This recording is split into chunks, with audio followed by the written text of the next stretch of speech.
Hello दोस्तों, पिछले कुछ दिनों से हमारी नेबर कंट्री बांग्लादेश एक आग की तरह दहक रही है। इसी में दोस्तों हजारों लोगों की मौत हो गई और ना जाने कितने लोग घायल हो चुके हैं। दोस्तों आज मैं इस वीडियो में आपको ये बताने वाला हूँ कैसे एक छोटा सा आंदोलन बांग्लादेश के लिए सत्ता पलट का कारण बन गया। इसी के साथ साथ इन आंदोलन में क्या ऐसे रीजंस रहे जिनकी वजह से 15 साल रूल करने के बाद भी हसीना शेख को बांग्लादेश छोड़कर जाना पड़ा। इसी के साथ साथ हसीना शेख बांग्लादेश छोड़ करके कहाँ गई और वो इस समय कहाँ है, और इसी के बीच पूरे प्रोसेस में क्या क्या सिचुएशंस क्रिएट हुई, आज मैं इस वीडियो में आपको सब शॉर्ट में बताने वाला हूँ। इससे पहले हमारे चैनल को सब्सक्राइब कर ले और बेल आइकन को दबा लें। दोस्तों जब 1971 में बांग्लादेश आज़ाद हुआ तो उस समय शेख मुजीबुर रहमान, जिनकी अवामी लीग पार्टी हुआ करती थी, वो मेन भूमिका में निकल करके आए, जिसके बाद उनको बांग्लादेश का पीएम बना दिया गया और उनको फादर ऑफ बांग्लादेश भी बोला जाता है। 1972 में जिन लोगों ने बांग्लादेश की आज़ादी के लिए लड़ाई लड़ी थी, उनके लिए एक कोटा रिजर्व किया गया कि इन लोगों को इस कोटा के तहत सारी चीज़ों में सुविधाएं दी जाएंगी। इसी के बाद ये कोटा सालों तक चलता रहा, लेकिन जब 2018 में ये देखा गया कि इस कोटे का रिजर्वेशन 30% है और ऑफिशियली इस कोटे में लोग 0.13% है, तो लोग सड़क पर उतर आए और प्रोटेस्ट होने लगे। ये बताया जाता है कि दोस्तों इस कैटेगरी के थ्रू शेख हसीना अपने लोगों को सर्टिफिकेट्स दे करके ब्यूरोक्रेसी में इन्वॉल्वमेंट करती थी और अपनी एक टीम क्रिएट कर रही थी, क्योंकि जब देश के अंदर 0.13% ही लोग ऑफिशियली फ्रीडम फाइटर है तो 30% रिजर्वेशन का क्या मतलब होता है, जिसके बदले में 2018 में बांग्लादेश में बहुत ही भयंकर तरीके से प्रोटेस्ट हुए और इसी कोटा को लेकर, फ्रीडम फाइटर कोटा को लेकर के एक क्लेम हाई कोर्ट में दायर किया गया, लेकिन उसकी सुनवाई के कुछ ही दिनों के बाद उसको रिजेक्ट कर दिया गया, जिसके बाद ये प्रोटेस्ट और बड़ा रूप ले चुका था। लेकिन दूसरे तरफ 2018 में एक ही बार में हसीना शेख ने अपने एक सिंगल एग्जीक्यूटिव ऑर्डर से इस पूरे कोटा सिस्टम को बिना किसी जुडिशरी और बिना किसी लेजिस्लेचर हेल्प के खत्म कर दिया और 2020 में ऑफिशियली इसका बिल पास करके इसको समाप्त कर दिया गया। दोस्तों इससे ये समझ में आता है कि बांग्लादेश ही शेख हसीना है और शेख हसीना ही बांग्लादेश है। ये बोला जाता है कि जो भी बांग्लादेश के अंदर जुडिशरी, लेजिस्लेचर या एग्जीक्यूटिव जितने भी प्रोसेस होते हैं वो शेख हसीना के हुक्म से ही होते हैं, चाहे वो वहाँ का सुप्रीम कोर्ट हो, हाई कोर्ट हो, पुलिस हो, फोर्स हो, जितने भी तरह के रिसोर्सेस हैं सब शेख हसीना के थ्रू ही कंट्रोल किए जाते हैं। इसके बाद ये मामला खत्म हो गया। दोस्तों जब 2024 में जनवरी में शेख हसीना बिना किसी अपोजिशन पार्टी के एक बहुत बड़ी हिस्टोरिकल जीत दायर करती हैं, तो उसके बाद 2024 में 5 जून को हाई कोर्ट एक फैसला सुनाती है, जिसमें ये बताया जाता है शेख हसीना ने जो फैसला लिया था कोटा सिस्टम को ख़त्म करने के लिए वो इलीगल था। उसके बाद वो पूरा कोटा सिस्टम जो बंद किया गया था वो दोबारा से ले आया जाता है। पिछली ही बार की तरह वहाँ की जनता, वहाँ की पब्लिक को ये लगता है कि यहाँ का पूरा सिस्टम शेख हसीना के थ्रू ही काम करता है, तो अभी शेख हसीना कोई इस पे एक्शन लेंगी और ये सिस्टम पूरा फिर से ख़त्म कर दिया जाएगा। लेकिन जब 5 जून को ये फैसला आता है और 1 जुलाई तक वहाँ की जनता इस चीज़ का इंतज़ार करती है और कोई भी एक्शन नहीं लिया जाता, 1 जुलाई को पूरे बांग्लादेश में प्रोटेस्ट होना शुरू हो जाते हैं। इन प्रोटेस्टरों का ये कहना था कि मुझे रिजर्वेशन सिस्टम में कोई भी चेंजेस नहीं चाहिए, बल्कि इन फ्रीडम फाइटर के कोटा को रिफॉर्म करके इसको रिड्यूस करना चाहिए, क्योंकि इतने परसेंट लोग ऑफिशियली इस देश में है भी नहीं जितने परसेंट इस फील्ड में रिजर्वेशन दिया गया है। इसी के दूसरे तरफ 1 जुलाई को प्रोटेस्ट स्टार्ट होने के बाद वहाँ की गवर्नमेंट ने इन लोगों को समझाने की कोशिश करी और बताया हमने एक पिटीशन सुप्रीम कोर्ट में फाइल कर दी है। लेकिन वहाँ के लोगों को ये बात अच्छे से मालूम थी कि यहाँ का सुप्रीम कोर्ट, हाई कोर्ट और जितने भी सिस्टम, जितने भी जुडिशरी, लेजिस्लेचर, एग्जीक्यूटिव, सारा कंट्रोल यहाँ के पीएम शेख हसीना के पास है। अगर ये चाह जाए तो इसको 2 मिनट के अंदर ख़त्म कर सकती है, लेकिन इन लोग समझ चुके थे कि हमें बहलाया फुसलाया जा रहा है। इसके बाद जब ये मामला नहीं संभला और कोई भी एक्शन नहीं हुआ, तो 7 जुलाई को प्रोटेस्टरों ने सड़क रोको रेल रोको प्रोग्राम स्टार्ट किया, जिसके अंदर पूरे देश में हर जगह बड़ी बड़ी जगहों पर सड़क पे जाम लगने लगे और रेलों को रोका जाने लगा, जिसके बदले में सुप्रीम कोर्ट ने 7 अगस्त सुनवाई की डेट दे दी।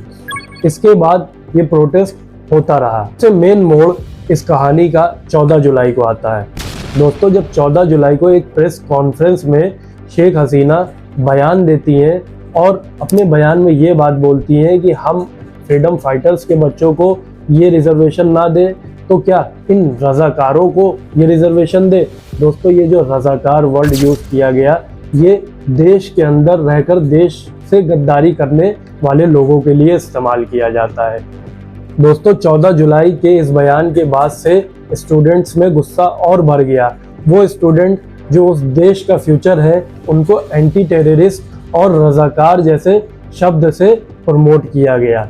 दोस्तों, इसी के बाद 16 जुलाई को पूरे देश में प्रोटेस्ट हाई लेवल पे होने लगे, लेकिन जो शेख हसीना की पार्टी है, उनकी जो छात्र लीग है, उनको इन स्टूडेंट को कंट्रोल करने के लिए आगे बढ़ाया गया, जिसके बदले में उन लोगों ने सड़कों पे आकर के इन स्टूडेंट्स के साथ गुंडागर्दी करी और 16 जुलाई को 6 स्टूडेंट्स की मौत हो गई, जिसको देखने के बाद देश के अंदर एक हाहाकार मच गया और 17-18 जुलाई को स्टूडेंट्स हर जगह से रोड पे आने लगे और उन्होंने ये बोला, जब हम किसी भी तरीके से अहिंसक रूप से अपना प्रोटेस्ट कर रहे थे तो हमें मारा पीटा क्यों जाने लगा।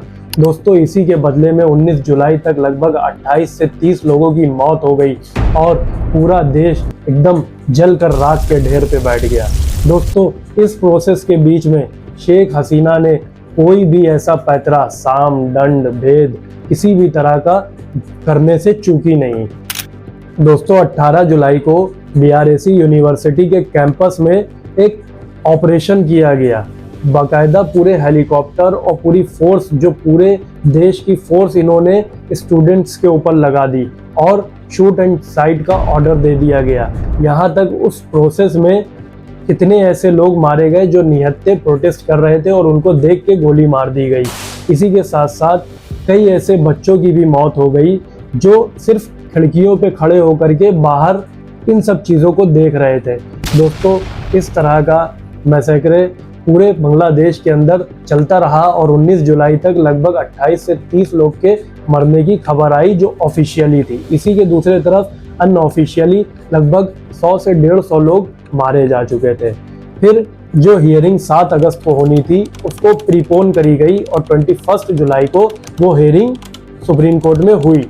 और उसके बाद दोस्तों, सुप्रीम कोर्ट ने जो पूरा टोटल इनका कोटा सिस्टम था, जिसमें 30% फ्रीडम फाइटर को दिया जाता था, 10% वुमेन को दिया जाता था, 10% अनडेवलप्ड डिस्ट्रिक्ट को दिया जाता था, 5% माइनॉरिटीज को दिया जाता था और 1% इनके डिसेबल और ट्रांसजेंडर को दिया जाता था। टोटल जो 56% कोटा सिस्टम था, उसको रिड्यूस करके 7% पे कर दिया। सिर्फ 5% फ्रीडम फाइटर के लिए रखा गया, 1% लगभग माइनॉरिटीज के लिए रखा गया और 1% सिस्टम ट्रांसजेंडर और डिसेबल लोगों के लिए रखा गया। दोस्तों, 21 जुलाई को सुप्रीम कोर्ट का ये फैसला आने के बाद ऐसा लग रहा था कि अब ये आंदोलन खत्म हो जाएगा और सारी चीज़ें बांग्लादेश में सही हो जाएंगी। लेकिन ये आंदोलन खत्म होने के बाद छात्रों ने ये बोला कि हमारे देश में स्टूडेंट्स के साथ इतना बुरा बर्ताव किया गया है और डेमोक्रेसी का कत्ल किया गया है। जिस तरीके से अपने देश की जनता और अपने देश के स्टूडेंट के साथ व्यवहार किया गया है और उनको अरेस्ट किया गया है और उन पर हर वो सोर्स यूज़ किया गया है जो इमरजेंसी के वक्त यूज़ किया जाता है देश में। तो इसको देखते हुए उन्होंने बोला कि हम अपने इस आंदोलन को प्रो डेमोक्रेसी मूवमेंट की तरह स्टार्ट रखेंगे और हर उन ऑफिशियल्स और हर उन लोगों का रिज़ाइन चाहते हैं जिन्होंने इस इन्वॉल्वमेंट में बेकसूरों की जान ली है। इसी के साथ साथ हमें उन लोगों को मुआवजा चाहिए जिन लोगों की इसमें जान गई है और हमारे डेमोक्रेसी का जो कत्ल हुआ है, हम अपने डेमोक्रेसी को आने वाली फ्यूचर के लिए बचाना चाहते हैं। तो इसके बाद जैसे शेख हसीना को एक बहुत बड़ा झटका लगा। दोस्तों, एक कोटा रिजर्वेशन प्रोटेस्ट कैसे प्रो डेमोक्रेसी मूवमेंट में बदल गया, इसकी बहुत सारी वजह है। बताया जाता है कि इसमें ऑफिशियली अभी तक लगभग 16 जुलाई से 5 अगस्त तक 440 लोगों की मौत हो चुकी है। और इसी के साथ साथ इस प्रोटेस्ट का जो मेन किरदार था, जो इन सब चीज़ों को लीड कर रहा था, नाहिद इस्लाम दोस्तों, उसको 4 बार किडनैप किया गया। और आखिरी बार जब उसको छोड़ा गया तो लोगों को ये चीज़ें समझ में आ रही थी कि ये सारी चीज़ कैसे और किस तरह काम कर रही हैं। और इसी के बदले में, ताकि ये चीज़ें हमारे देश में दोबारा ना हो और इस तरीके की तानाशाही हमारे देश में फिर हमारे आगे आने वाली जनरेशन्स को ना झेलनी पड़े, लोग एक बार लड़ के आर या पार की लड़ाई लड़ना चाह रहे थे। दोस्तों, इसमें नाहिद इस्लाम जो इस मेन प्रोटेस्ट का जो मेन भूमिका किरदार में था, जिसने ये आवाज़ उठाई थी रिजर्वेशन सिस्टम को लेकर के, उसको 19 जुलाई को किडनैप कर लिया गया।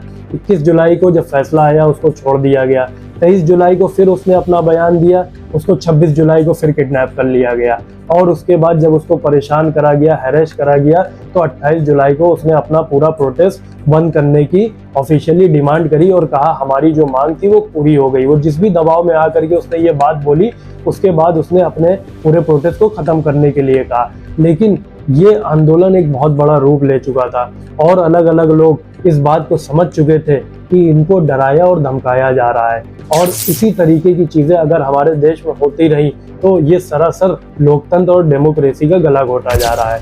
इसी के साथ साथ शेख हसीना की बहुत सी ऐसी बातें थी जिनको कई सालों से लोग नोटिस करते आ रहे थे।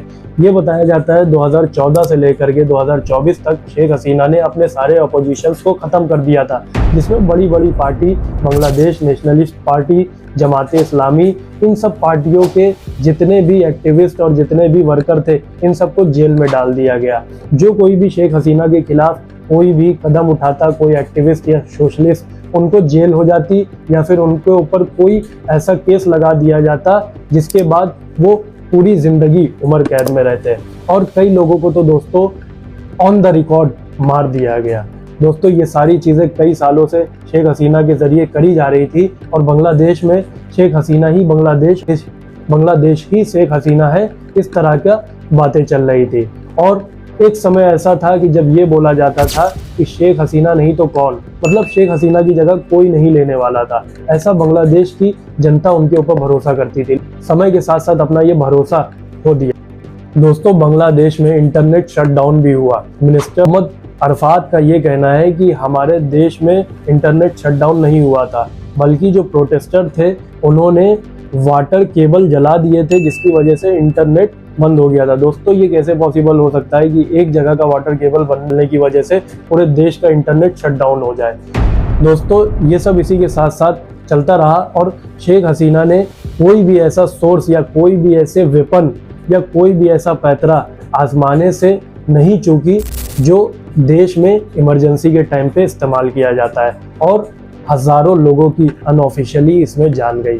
दोस्तों, इसी के साथ साथ जब ये सब चीज़ें एक हाई लेवल पर पीक पकड़ चुकी थी तो आर्मी के अंदर भी एक पॉलिटिक्स होने लगी और 3 तारीख को बांग्लादेश आर्मी ने ये डिक्लेयर कर दिया कि हम यहाँ की जनता और यहाँ के आवाम के साथ हैं।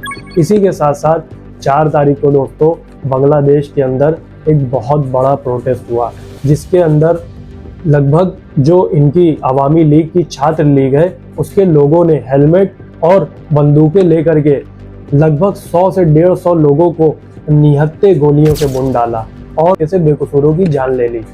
इसको देखने के बाद पूरे देश की जनता एकदम खलबला उठी और हर जगह से तुरंत ढाका पहुंचने को कहा गया।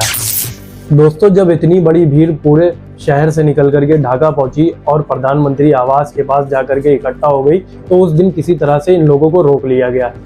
5 तारीख को ये प्लान किया जाने लगा कि फिर से इंटरनेट शटडाउन किया जाएगा और कर्फ्यू लगा दिया जाएगा। मंडे वाले दिन 12 बजे आर्मी चीफ वकारुज्जमा का मैसेज आया और उन्होंने बताया कि मैं 2 बजे नेशन को एड्रेस करूंगा। इससे लोगों में एक खुशी का माहौल हुआ। नेशन को एड्रेस करने का मतलब ये है कि वो बांग्लादेश को रिप्रेजेंट करेंगे। इसका सीधा सा संदेश ये है कि वहाँ अभी कोई भी गवर्नमेंट नहीं बची है। लेकिन दोस्तों, 1 बजे तक बांग्लादेश में कोई भी ऑफिशियली ये नहीं पता चल पाया था कि शेख हसीना ने रिज़ाइन किया है या नहीं किया है। उनके पीएम ऑफिस से भी ये बात निकल कर नहीं आ पा रही थी। बताया जाता है कि उनको बहुत ज़्यादा सब सारे मतलब जितने भी ऑफिशियल्स थे और उनके खुद के बेटे के थ्रू समझाया गया और बताया गया कि देश के अंदर हालात इतने बिगड़ चुके हैं कि अगर वो यहाँ रुकती हैं तो उनके साथ कुछ भी हो सकता है। इस वजह से उन्होंने 1:30 बजे उनकी रिज़ाइन देने की खबर बाहर आती है और लगभग 3 बजे वो अपनी सिस्टर्स के साथ बांग्लादेश को छोड़ करके निकल जाती हैं। दोस्तों ये बताया जा रहा है कि वो बांग्लादेश को छोड़ करके इंडिया आई हैं और इंडिया के विदेश मंत्री डॉक्टर जयशंकर ने अभी 6 अगस्त को पार्लियामेंट में ये ऑफिशियली डिक्लेयर किया है। दिल्ली में शेख हसीना का प्लेन लैंड हुआ था और उसके बाद ये बताया जा रहा है कि अभी तक शेख हसीना इंडिया के अंदर है और दूसरे सोर्सेस से ये पता चला है कि ये इंडिया होते हुए लंदन शरण मांगने एज अ रिफ्यूजी जा रही हैं। दोस्तों ऐसी खबरों के लिए हमारे चैनल को सब्सक्राइब करें, बेल आइकन को प्रेस करें और लाइक का बटन ज़रूर दबा दें।